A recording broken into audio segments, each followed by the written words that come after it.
Hello, hello, hello, and welcome to the Ball and All podcast. This is your weekly basketball podcast that gives you all the news that are happening in the basketball world. This week, this part of the year, we're very WNBA focused, but I just want to give a massive, massive shout out and congratulations to Tunisia on winning Afro Basket over this past weekend. They were just very dominant, very good, and a team that's got a lot of the guys who've won in the in the Basketball Africa League, and then you add on some of their other very competitive teammates from the Tunisian league and also around Europe. One name is Salah Mejri, who used to play in the NBA. Very, very good win to them, and congratulations to them for getting through and winning Afro Basket. That gives them a ticket to the World Cup, and some of the other finishes there. I think it was Senegal in the final.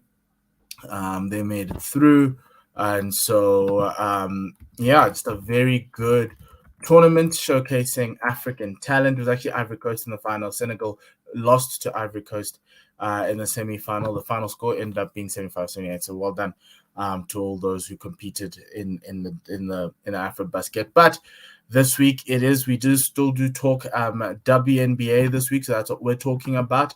But most importantly, please do follow me on Twitter and like on Instagram. And just send me comments. I do respond, and I do hope to have a segment called a mailbag segment where I can answer all your questions around WNBA, NBA, anything that's happening in the basketball world. But let's go into, so today I wanted to talk about, obviously give you the lay of the land of the standings. It's been a month since we're back from the Olympic break. A lot has happened this week. We saw W25 being announced. We also are 10 days away from the end of the regular season and the start of the playoffs. And we're going to talk about that. But I think I just wanted to talk about the MVP candidates, what's going to happen, and who I think should be considered MVP. And I'm going to go through some of the candidates and we'll go through some of the stats for you. Now, firstly, let's go through the lay of the land. This past week, we saw an interesting game happen between the Minnesota Lynx and the Las Vegas Aces. Had the Lynx won, they didn't win. The Aces actually went through a very resounding victory of over 20 points. Had the Lynx won, they would have had a prime inside lane into that double bye. Remember, 1 and 2 get a double bye, so they don't play in round 1 and round 2 of the playoffs. They only start playing in round 3, which is effectively the semifinals. And this week, the Connecticut Sun got that. They got the double bye. They clinched it yesterday by beating the LA Sparks.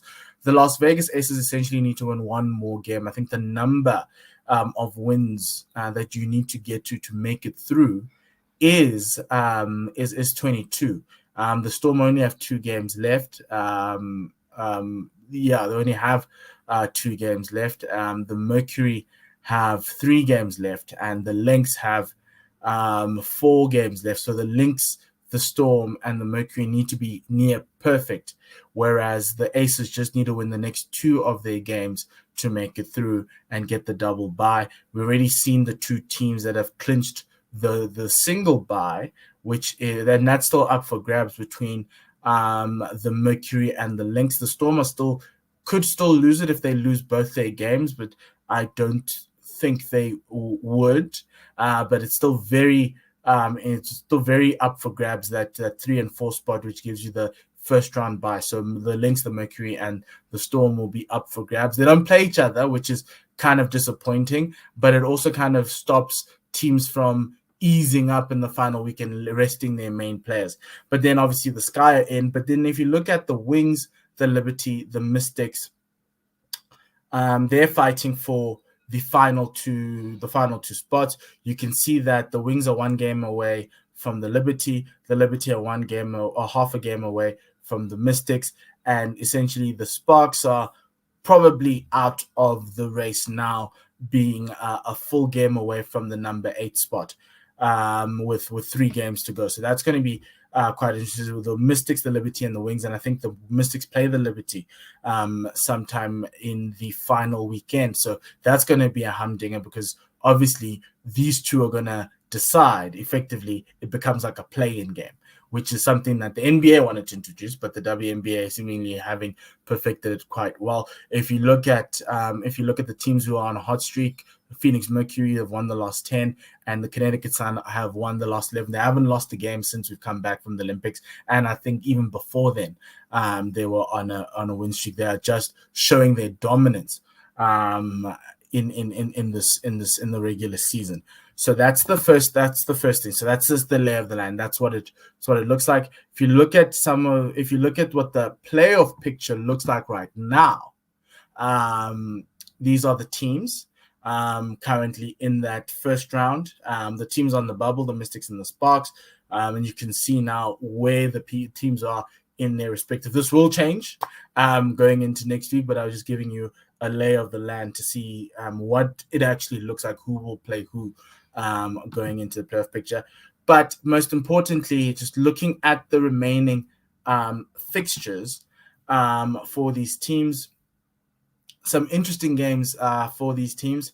The Storm played Washington last night, and the Storm played Washington on Tuesday, and they ended up beating them. So that's the one adjustment that needs to be made. Washington's got Storm have only 2 games left, the Sparks and the Phoenix. But if you look at that, what I've highlighted in yellow, that Mystics, New York Liberty and Washington Mystics game that's set for next week Friday, is going to be quite a very, very good game, a very strong game, because that's effectively a qualifier for the playoffs. Liberty win, they make it through. The Mystics win, they make it through. But obviously it depends on whether the Mystics do beat Atlanta. If the Mystics can pull out a win against Chicago, that game might be null and void. But for now, that's the game to watch going into these final 10 games. Obviously, the Washington Mystics will be without Elena Delle Donne. She's injured. She's got a back spasm and she'll be out for the rest of the season, including the playoffs. Now, let's just look at the W25. That was announced this week. So I'm just going to show you a list of the players that were selected. I'm going to go through them.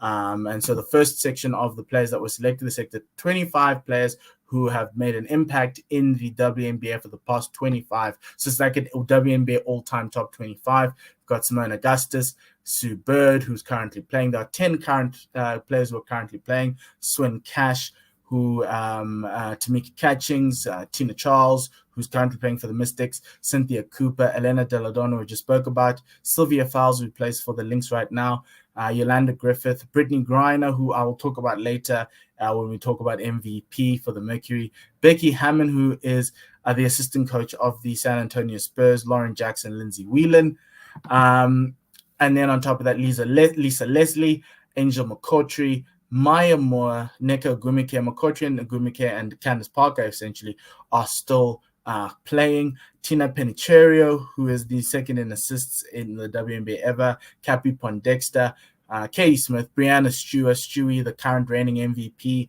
Cheryl Swoops, 3-time MVP, Diana Taurasi, who is the all-time leading scorer in the WNBA, and Tina Thompson. So what the WNBA has now done now, since they've gotten the 25, now there's a thing called a GOAT vote, where you can vote for the greatest of all time in the WNBA. I'm not a fan of the word GOAT, but we'll go with greatest of all time. You can vote for all of them. I think my things would be Lisa Leslie, Cheryl Swoops, because they've won the MVP 3 times, Diana Taurasi as well, someone who could vote for. Cheryl Swoops is very interesting because she's won 3 times MVP and Defensive Player of the Year. And I know in this game, and also Lauren Jackson's also a 3-time MVP. There's some really good names like Tina Thompson. And the thing about this is that I think for me, I'd vote Cheryl Swoops because I think, or even Taurasi, because I think it's either you need to be super, super offensive and dominant for a very long period of time, like Taurasi has, or you have been an MVP for more than 2 occasions and only 3 players who've been MVP 3 times. But then Cheryl Swoop's been MVP 3 times and Defensive Player of the Year. That kind of, for me, as a defensive man, I go there. I lean to that. But you can go onto the WNBA website and vote for that. What I wanted to chat through today is the MVP candidates for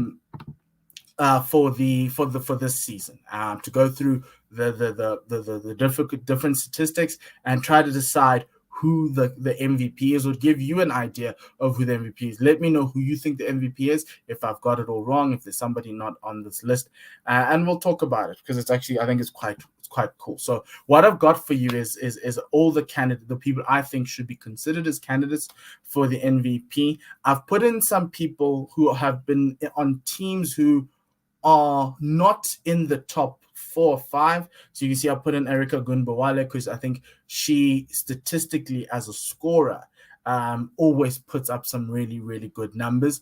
And then Candace Parker as well, because with her, without, I think the Sky had without her, the Sky lost like 7 of their last 9 games, or 7 of the 9 games that they have lost. Candace Parker was not playing, and they've effectively gotten an incredible record with her. So her value is more like team cohesion and moving forward. It's kind of like what people were using for CP3 for the Suns in terms of his MVPs, is that it may not come out statistically, but the team wins a lot more with her on. So I just wanted to get a sense and give people through. And I'll put in some statistics: points per game, rebounds, assists, blocks, steals, field goal percentage, 3-point percentage, and free throws. And also put a true shooting, which brings all of those together and gives you kind of like a percentage that shows you what your true shooting is. It's not an effective field goal percentage. True shooting weights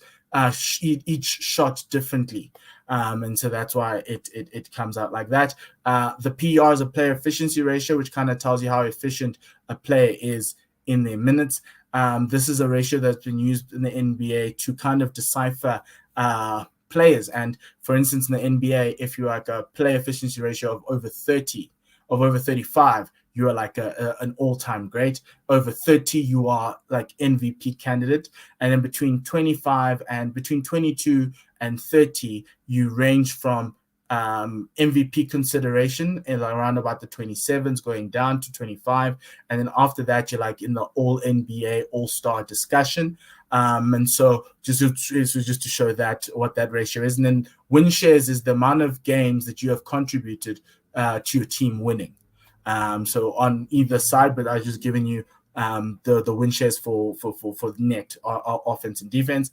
Those are the games that you've contributed to your side winning. And then I've given you the on-off, so what your team looks like with you on the court and what it looks like off the court, and what the net difference is. So if you look at that, obviously Tina Charles is statistically the number 1 points leader, followed by Brittany Griner and Brianna Stewart.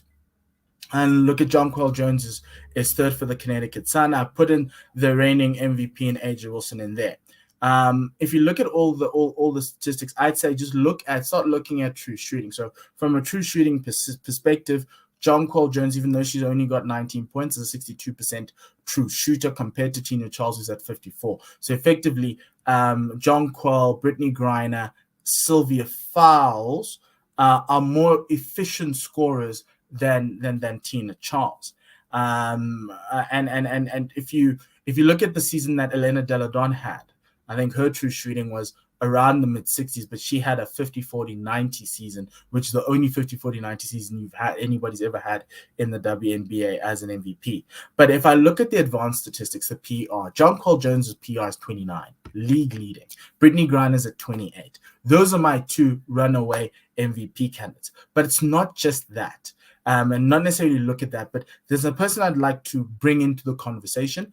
If you look at everyone here, deserves to be in the conversation. But Skylar Diggins-Smith, yes, her PR is at 23. Her win shares are at 4.7. Brittany's 1 more and on the same team. But if you look at the value that each player brings to the Mercury, Brittany Griner on-off 9.1, whereas Skylar Diggins-Smith's on-off is 25. So whenever Skylar Diggins-Smith contributes 25 9.8 points more being on the court than Brittany Griner only contributes 9.1. So the team's only 9.1 points better having Brittany on the court compared to Skylar at 25, even though Brittany's PER and individual statistics look incredible. But that's the one thing. And that's the type of things that I'd like to put forward to you. You know, if you look at Stewie there, Brianna Stewart, Commissioner's Cup MVP, 43 field goal percentage, 33 from 3-point range, 84, effective true shooting at 55, but a PR is a 25, which is incredibly high. 5.3 win shares, which is the fourth highest after John Quell, Brittany, and Brittany Griner. And she also contributes 19.8. So it's not going to be easy for the media who vote, but it's quite interesting to see how people contribute and what their teams look like with them off the court. For instance, Aja Wilson, 10 points worse for the Aces, but I can tell you that that's largely a defensive stat. They're not that great defensively. They aren't that better with her on offense there. In that Aces team, the person you need to look to is Jackie Young. This team, her on-off is 22.9. She's the most valuable for this team in terms of on-off. They need her on the court on both sides. She's a good two-way player. And Liz Cambage, who could also be on this list, her on-off is 5. And I think her PR is still pretty low. But even at the Connecticut Sun, Brianna Jones has an on-off of 19.9. But we can all say that I would say this is John Qualls for the win based on that 29.3 PR. I think she is statistically the best player. And even with the eye test, you can see that she's the best player in the WNBA. But have a look. Let me know what you think. I would say a sneaky one is Skylar Diggins-Smith, because I think everyone's looking at John Quell and Brittany Griner, who both deserve it. But Skylar Diggins-Smith could come through as a thing, but also depending on how if the Mercury can get that double bye. I wouldn't be surprised if it goes to Skylar Diggins-Smith. But John Quell and Connecticut have had an incredible season. Truly deserve that, and I think it will go to John Quell. But those are the stats that I had to look through to kind of see, and that PR 29 is a little bit too much. I cannot ignore it. Giannis's PR in his MVP season was at 31, and John Quell is at 29.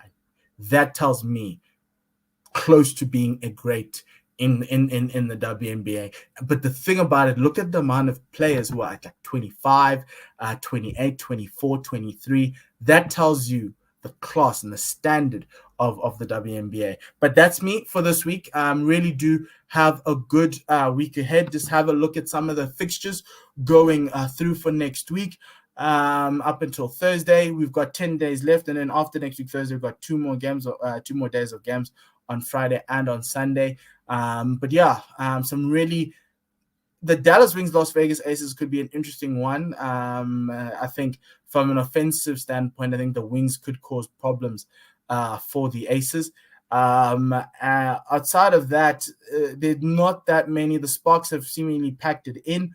But that Connecticut Sun Phoenix Mercury game could be an important one in the race to the standings. The Sun have already clinched the double bye, but if they lose to the Mercury could apply a lot more pressure on the Aces and make that Dallas Wings versus Las Vegas Aces game a pretty important one. All the games right now for the top 8 are very important, or top 9 are very important. But yeah, so that's how the WNBA ends this week. Remember, do follow me on Twitter, Instagram, and also subscribe to the YouTube channel, the Ball and All podcast. Thank you very much for joining me. Have a great weekend. Enjoy the basketball. And finally, the Sale Takafis.